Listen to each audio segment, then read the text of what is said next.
Bienvenue dans 10 minutes, le podcast des Français dans le monde pour aider tous ceux qui se préparent ou qui vivent de près ou de loin la mobilité internationale.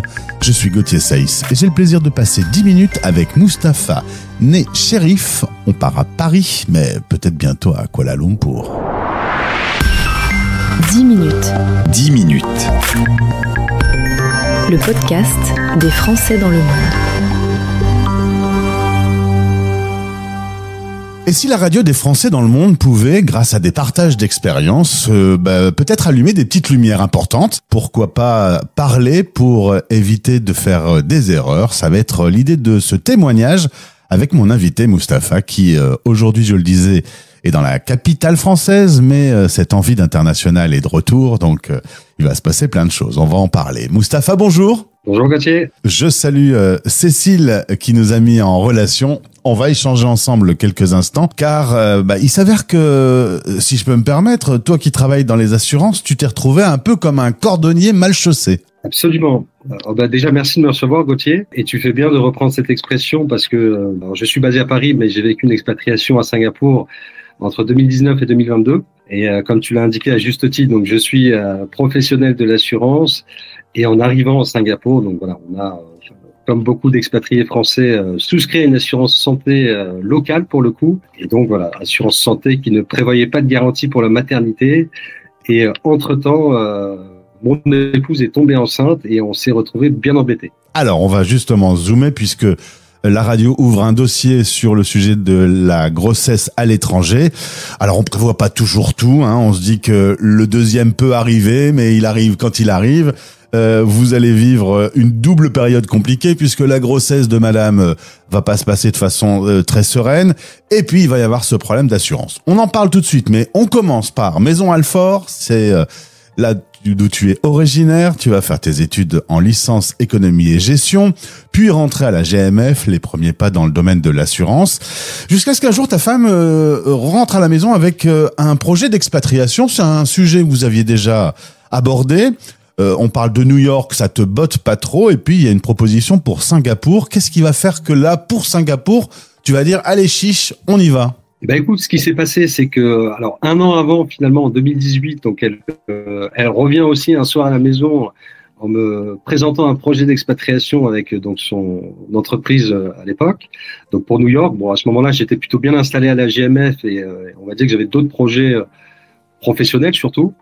Et un an plus tard, les choses ont évolué de mon côté et cette opportunité de Singapour se présente et je me dis voilà, c'est quand même l'expérience d'une vie. On avait un garçon à cette époque et on n'a pas trop réfléchi. On s'est dit allez, on tente le coup et puis en 4 mois c'était plié. On était à Singapour. Et te voilà conjoint accompagnateur. Tu parles pas très bien l'anglais. Tu te rends compte que ton réseau, il faut repartir à zéro. Étant passionné de foot, tu vas intégrer le club l'Olympique Gaulois. Ça s'invente pas, hein. Installé à Singapour. Ça va te permettre de créer des connexions et de décrocher un job. Un petit mot sur cette place du conjoint accompagnateur. On en a reçu quelques-uns, des hommes conjoints accompagnateurs. Tu sais que statistiquement, vous êtes dans la fourchette basse, hein, quand même. Exactement, ouais. C'est marrant que tu en parles parce que quand je suis arrivé à Singapour, donc comme tu le disais, donc j'ai pas mal réseauté justement pour déjà nouer des liens, rencontrer un petit peu de monde et voir si j'allais retrouver justement des conjoints accompagnateurs. Et j'en ai trouvé très très peu. Moi, j'arrive alors avec un niveau d'anglais très très bas et donc voilà, je me dis je suis passionné de foot, je le pratique depuis tout petit et il y a peut-être un club français de foot à Singapour et donc j'intègre très rapidement une semaine après mon arrivée l'Olympique Gaulois et ça me permet du coup de rencontrer du monde, des Français surtout parce que c'est rassurant et de décrocher mon premier job grâce à ce club l'Olympique Gaulois. À ce moment-là, votre vie débute à Singapour. Un petit mot sur la vie à Singapour justement. Tu me dis c'est un peu un cocon, c'est un peu une ville hors du système asiatique, vous vous y sentez bien? Oui. Les premiers mois, on s'y sent très très bien. Je trouve Singapour vraiment impressionnant en termes d'infrastructure et de qualité de vie. C'est un peu, il y en a qui l'appellent le Disneyland de l'Asie. Et non, très très sympa. Les premiers mois se passent à merveille. Et donc moi, conjoint accompagnateur, je m'occupe principalement de mon fils, le temps de trouver une école. Alors on est juste avant la période de la pandémie qui va quand même faire bouger un peu les lignes, notamment faire flamber les prix à Singapour, hein, ça va être une réalité très rapidement. Mais là, alors que la vie est en place, que tu as le petit qui est à l'école, toi qui as retrouvé du boulot, madame qui a son taf qui lui prend pas mal de temps, ben là, elle tombe enceinte. Et là, il va y avoir un petit peu un double effet qui se coule. D'abord, la grossesse est un peu compliquée. Le petit va arriver légèrement prématuré. Bon, c'est une grossesse qui à distance, il faut le dire, avec la famille qui est pas toujours là, etc. C'est des moments difficiles pour le couple? Ouais, tout à fait. Ouais, je confirme, Gauthier. C'est des moments, c'est pour le coup la période de cette expatriation qui a été la plus mouvementée et la plus compliquée émotionnellement parlant. Donc il y avait, donc on en parlait au début du podcast, l'aspect assurantiel où finalement on n'avait pas cette couverture et ce fait-là était générateur de beaucoup de stress, très très compliqué. Bon, on a réussi finalement tant bien que mal à trouver une solution pour que ma femme puisse accoucher sur place.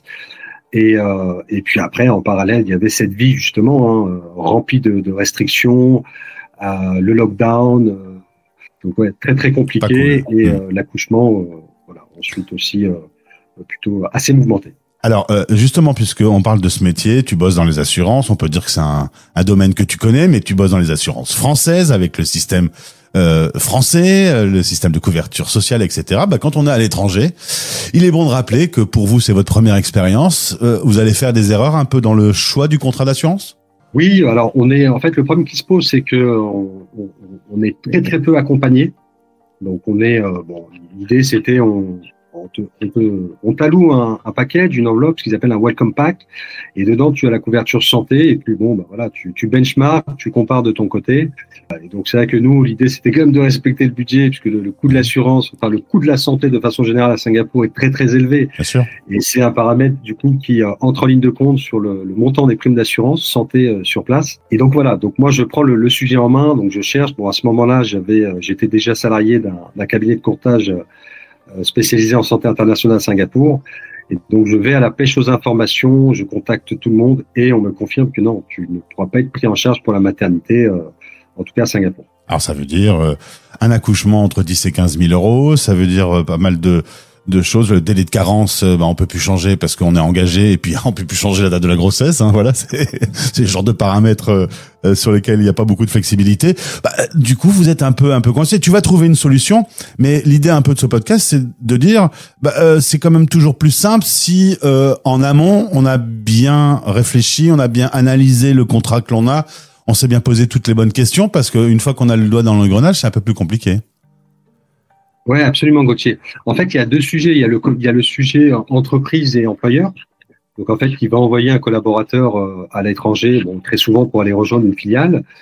Et puis, il y a le côté un petit peu individuel, comme c'était le cas pour nous, où finalement, on doit quelque part prendre en charge cette recherche de couverture santé.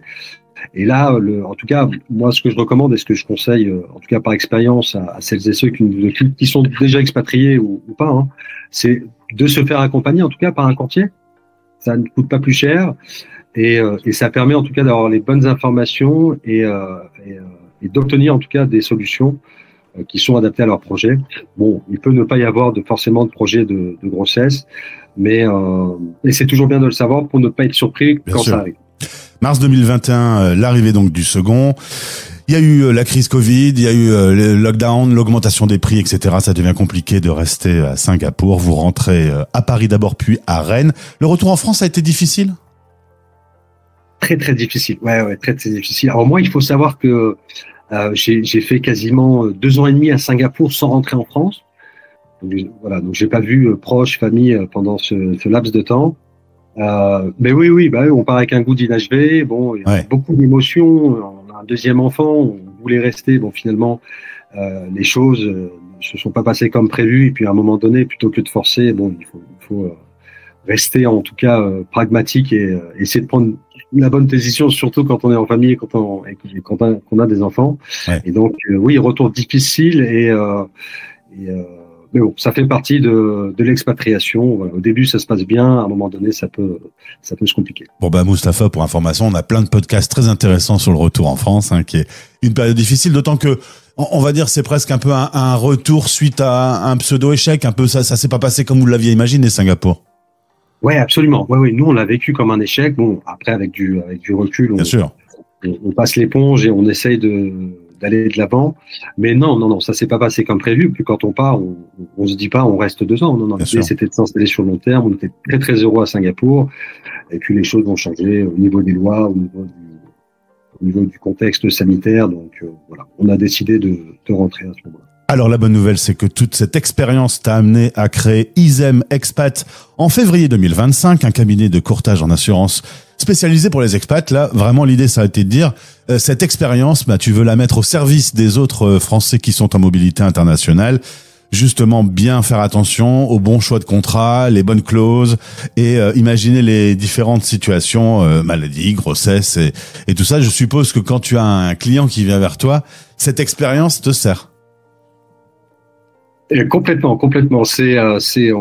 En fait, si tu veux, donc moi, comme tu l'as indiqué, donc j'ai co-créé le cabinet de courtage Isem Expat avec ma conjointe Sophia. Et donc l'idée, voilà, l'approche, c'est une approche 100% humaine pour le coup. Donc on met un côté évidemment. Donc le but, c'est de répondre à la demande et aux besoins. Mais dans cette approche, on apporte en tout cas énormément de vécu, d'expérience, de conseils sur l'expatriation. Alors, pas l'expatriation à proprement parler au sens où on est déjà expatrié, mais vraiment sur la préparation. On essaie en tout cas, dans la mesure du possible, de les accompagner sur leur projet au global. Et puis pour terminer, j'en parlais en introduction, Kuala Lumpur sera votre prochaine destination. Vous avez quand même décidé de revivre l'aventure avec les 2 enfants, donc vous attendez un peu la prochaine rentrée scolaire. Mais pourquoi cette envie de repartir ? Écoute, cette envie de repartir parce qu'on a beaucoup apprécié la région Asie du Sud-Est et pour le coup, on est resté à peu près 2 ans et demi, mais on a très très peu exploré la région et ça c'est un des plus gros regrets pour nous. Bon, on a passé 5 jours en Thaïlande à Phuket et encore, j'ai un peu insisté auprès de ma femme les premières semaines suivant notre arrivée pour qu'on fasse ce voyage et heureusement, sinon on aurait fait 2 ans et demi à Singapour. Et puis voilà, on a adoré l'expatriation et ce qu'on retient beaucoup, c'est le cadre de vie qu'on peut offrir à nos enfants. Et on se dit que bon, voilà, après plusieurs années de retour en France, on se dit que c'est le bon moment, les planètes sont plutôt alignées et puis qui ne tente rien n'a rien. Et t'auras un bon contrat au cas où le 3e démarre en Malaisie ? Ouais. Non, là, tout sera bien balisé pour le coup. J'imagine. En tout cas, voilà, si vous avez besoin d'avoir un spécialiste qui puisse répondre à vos questions, vous pouvez contacter Moustapha de notre part. Merci pour ce témoignage. On va se retrouver lorsque tu seras à Kuala Lumpur, on se recontacte. Écoute, avec grand plaisir, Gauthier. En tout cas, j'ai beaucoup apprécié cet échange. Et puis, à très vite pour, pourquoi pas, un prochain podcast, une fois à Kuala Lumpur. Retrouvez notre dossier spécial « Réussir sa grossesse en expatriation » sur fdlm.fr. Dossier parrainé par Jardin de Naissance. Bouger, respirer, se reconnecter. Jardin de Naissance t'accompagne de la grossesse au postpartum pour être bien, vraiment bien. Jardindenaissance.com